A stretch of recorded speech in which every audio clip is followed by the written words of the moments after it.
Welcome to Math with Michelle, where math finally makes sense. Whether you're tackling high school math or diving into college algebra, I'm here to break it down step by step with real examples and zero stress. From algebra to functions, graphs to equations, I've got it covered. Hit that like button and let's master math together. Welcome today to Arithmetic Sequences and Series. The first thing that we are going to focus on is a sequence. A sequence is a type of pattern, and I'm sure that at some point in your education you've worked on patterns. So if we look at this first one, we have -2, 2, 6, 10, 14. Can you see a pattern here? They do have what's called a common difference of going up 4 every single time. Great. Let's try this one. 3, 6, 12, 24, 48. If you said that, hey, it's times 2 or doubled, you would also be correct. They have what's called a common ratio of 2 because you're multiplying by 2 each time. Ratio means fraction. Let's go to the third one. 2, 9, 16, 23, 30. If you said they were going up by 7 each time, you were correct. I like to put a little line on my 7s. What about the pattern 4, -4, 4, -4, 4?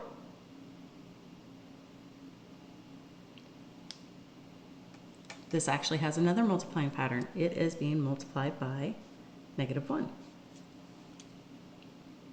You might have just saw it as going, hey, it's a positive negative pattern. Same thing, multiplying by -1 does that. 8, 5, 2, -1, -4.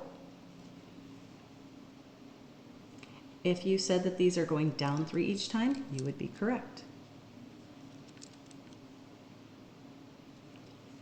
What about the last pattern? 1, 1, 2, 3, 5. That pattern's a little more difficult to get. It's a very famous pattern.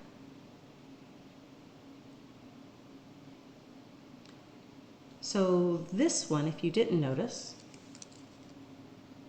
1 plus 1 is 2. 1 plus 2 is 3. 2 plus 3 is 5. So that means our next one is going to be 3 plus 5 is 8. So this doesn't have a pattern that I can just write down systematically.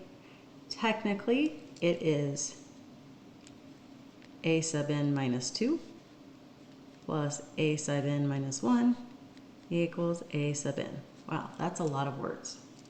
So to get the number that you're on, you take the number before and the number prior to that, and you add them together.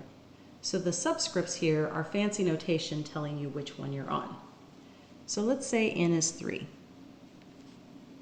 So a sub n, that would be a sub 3, equals a sub n minus 2. So 3 minus 2 is 1. 3 minus 1 is 2. So take your first answer plus your second answer. Oh. So to get my third answer, I take my first answer plus my second answer. That is how that worked. Well, that was great. We learned about our subscripts. Part of a new pattern, right? That pattern happens to be known as the Fibonacci sequence. So it is a very famous pattern. However, it is not arithmetic. In fact, this entire column is not arithmetic.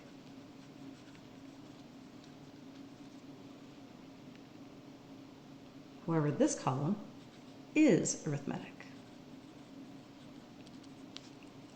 So what do you think we could define arithmetic as? Arithmetic is a pattern that is going to have a common difference. Now, your common difference could be a positive number, it could be a negative number. The first time I added 4. The second one we added 7. And the third one, we added -3. So some of you might have called it an adding pattern until we got to the third one, and then you're like, oh, that's a subtracting pattern. Well, really, it's just adding a negative number. There are two ways that we can define arithmetic series and sequences. Sorry, the series will come later. There are two ways we can define arithmetic sequences. One of them is the most commonly done as a student. You normally describe it using what's called a recursive definition.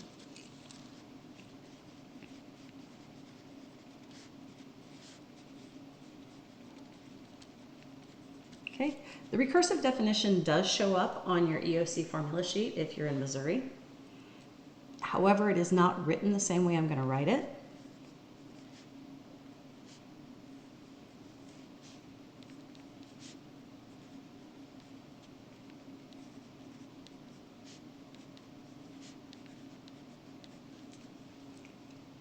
It's written very similarly on the formula sheet. It's just written all on one line instead of using the actual series or the actual brace.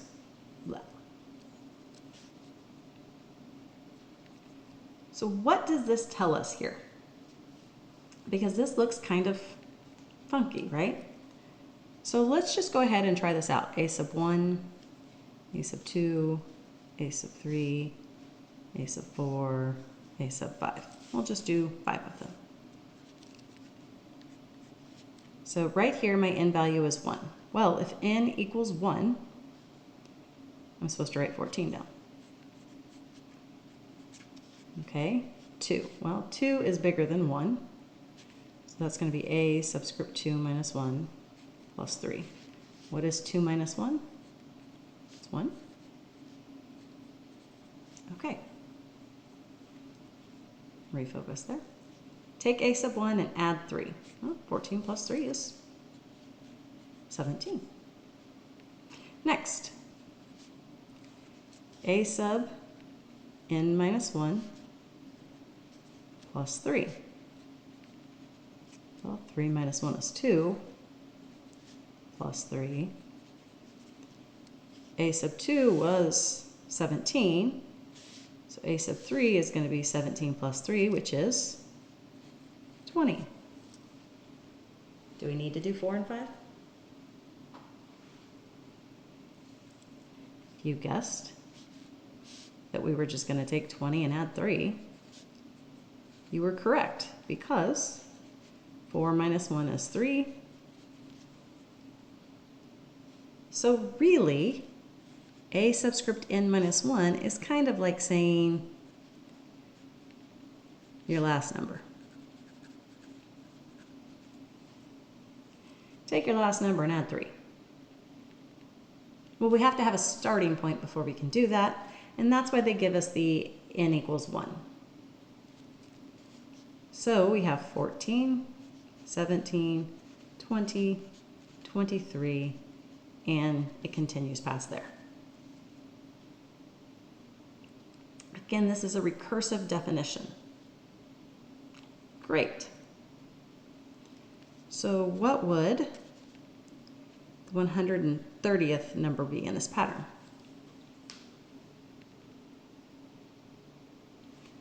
Well, I can see some of you, probably at some point in time. So, okay, well, there's the first one, second, third, fourth, fifth, sixth, and then you just sit there and do this and try to remember your counting. That is a lot of extra work. There is a better way. This will get you there, but it is not very efficient. So while recursive is great, you have to have the entire list to get to the next answer. And if we need to jump way out in the series, if we need to jump way out in the sequence, that's not going to be very efficient. So we are going to go from the recursive definition to the explicit. So let's come back to our recursive definition. I'll just summarize it right here. We had a sub n such that a sub n minus 1 plus 3, comma, a sub 1 equals 14. That's a little more how it's going to look on your EOC formula sheet. So I just wrote it a slightly different than we did on the previous page, just so that you can see the different writing styles. And that told us that 14 was going to be our starting number. Our common difference is 3. So 17, 20, 23, and on. So we can get a sub 1, a sub 2, a sub 3, a sub 4. But I challenged you to find a sub 130. You might have gone ahead and taken a calculator and you might have a great guess. We are, however, going to switch to an explicit formula so that we can kind of look at this. And I'm actually going to have you think a little bit about what it might look graphically. I'm not going to draw a perfect graph, rough sketch. Our first answer was 14. Our next answer was 17. Our next answer was 20 and 23. What's this starting to look like? If you said a line, you are correct. And usually lines are written in the form y equals mx plus b, where this was the numbered term, like the term number, the first term, the second term, the third term. This was the actual number, right? So this was our subscript.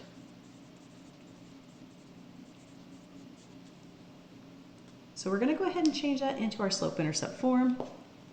Now we know that if this is at 14 and we have a pattern of up 3, I'd have to come back 1, and we'd be crossing the x-axis at 11, or the y-axis at 11.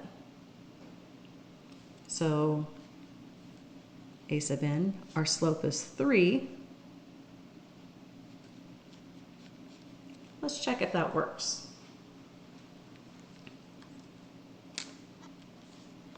Okay, we still have this on here, right? Clear that out. 3 times 1 plus 11. Check, it was 14. 3 times 2 plus 11. 3 times 3 plus 11. 3 times 4 plus, whoops, 3 times 4 plus 11. Absolutely, it's working. So that means a sub 130 would just pop into the calculator like this. Did you go for a 1 whenever you were doing your adding with the calculator earlier, or did you lose track? It's very easy to lose track as you do that. Okay, so we worked that out logically. And this is known what's called an explicit definition. And it's explicit because you can jump to any number in the term. You don't need that reoccurring pattern to help you get there. So what would that look like on the formula sheet? It is going to be on your EOC formula sheet, I promise. All right. Well, how does that all become that? Let's check that out. A sub n equals 14, because that was our a sub 1. Our pattern, our common difference, was 3. So now I'm going to distribute, because if you ignore, I've got a positive 3 times n minus 1, so I'd make positive 3n and negative 3. Then I'm going to combine like terms.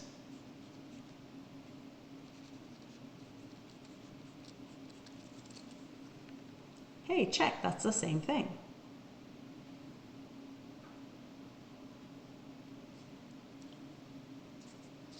All right, let's try something different here. So now that we've seen an explicit and a recursive definition, I'm going to give you a definition and I want you to think of which format it's in.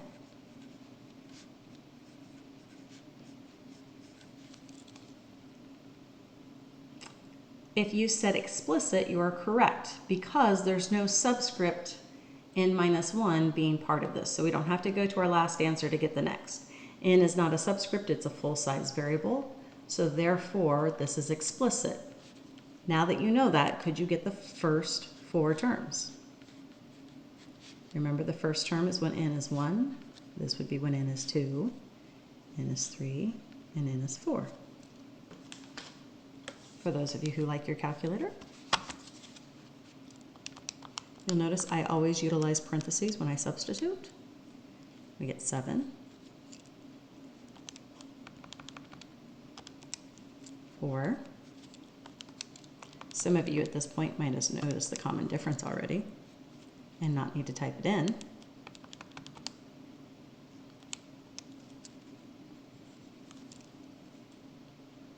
So now that we have our first 4, could you switch this now to recursive mode? So again, this was explicit. Let's switch to recursive.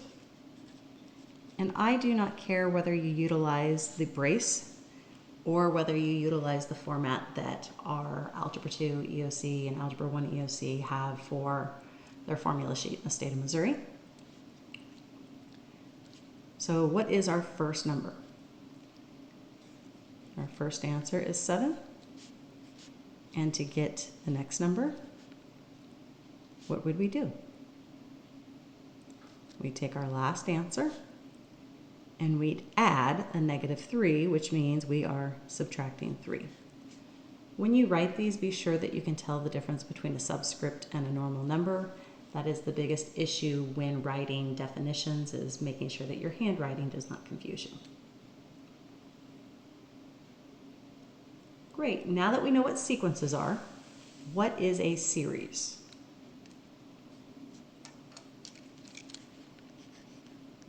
So an arithmetic series is going to be the sum of a finite list or sequence. It's important that we know that we have a finite sequence, not just a random pattern. Finite, what does that word mean? Well, if I said infinite, you probably would know that goes on and on forever. You can thank Buzz Lightyear for that, infinity and beyond, right? Finite, therefore, would be limited. We're going to get some fancy notation going on here. We're going to start with a big sigma. It's a Greek letter. If you know anything about Greek life on fraternities and sororities, then you might have seen these letters on the houses, but it's just part of the Greek alphabet. This happens to be the capital letter sigma. If you look on a spreadsheet, you'll find it means sum.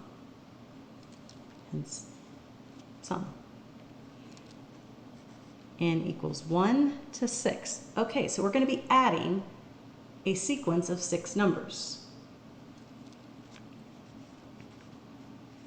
And there's a pattern. Okay. So 5n minus 2 is my explicit definition. So I know I'm going to need to be adding the first number plus the second number plus the third number plus the fourth number plus the fifth number plus the sixth number. Check. Handy calculator. What is my first number? It's 3. And my second number, 8. And my third number, 13. Have you noticed that the slope is our pattern? It's kind of a helpful tool. So 18, 23, 28. I now have my 6 numbers. Why did I stop at my 6th number? Is because that was the upper number on my summation sigma. Now I'm just going to add those up. 3 plus 8 plus 13 plus 18 plus 23 plus 28. We get a sum of 93. This is our answer to our arithmetic series. We found the sum of a sequence. Perfect. This isn't so bad, right? Just find the 6 numbers, add them up.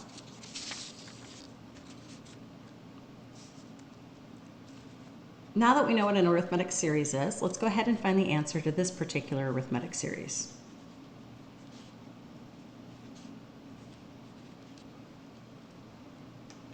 Great, so if n is 1, we get 2.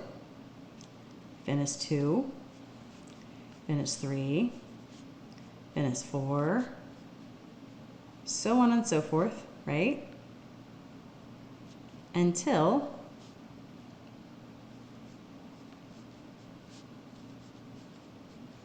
we get to our last one of our 50th term would be 100. If we add all of those up, we are adding 50 numbers.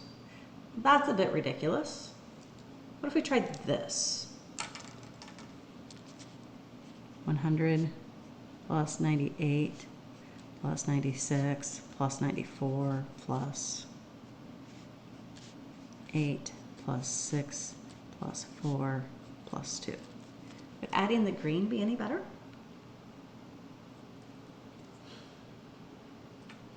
You're right, probably not.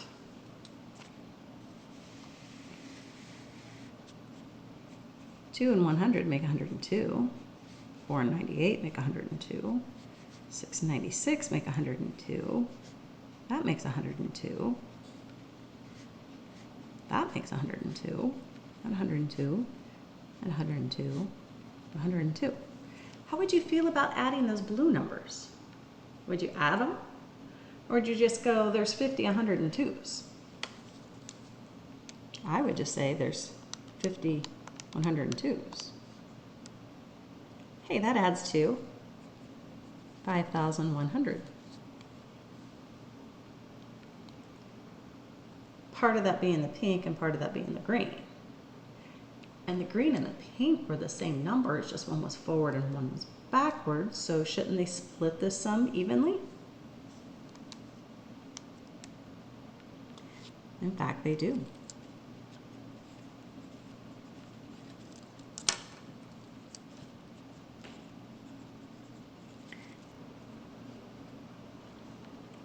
Just in case you think that trick didn't work, let's check that out. 2, 4, 6, 8, 10, 12, 14, 16, 18, 20, 22, 24, 26, 28, 30, 32, 34, 36, 38, 40, 42, 44, 46, 50, 52, 54, 56, 58, 60, 62, 64, 66, 68, 70, 72, 74, 76, 78, 80, 82, 84, 86, 88, 90, 92, 94, 96, 98, and 100. Alrighty, so I think definitely utilizing the trick saved us a little bit of time. So how did that trick work? Well, 2 was our first number and 100 was our 50th number, correct? So we took our first number plus our 50th number and we times that by, we said there were 50 of them, right? And then we divided by 2. That's actually what the formula is going to read. So for the sum, and I'm going to use a fancy little s so it doesn't look like a 5.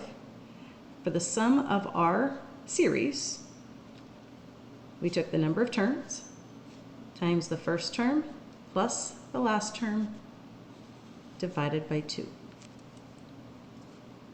Let's go back to our previous example. Would that have worked?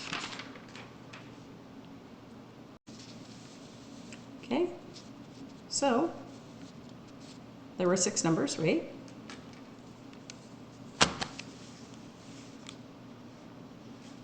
There were 6 numbers. Our first one was 3, our last one was 28, and then divide that by 2.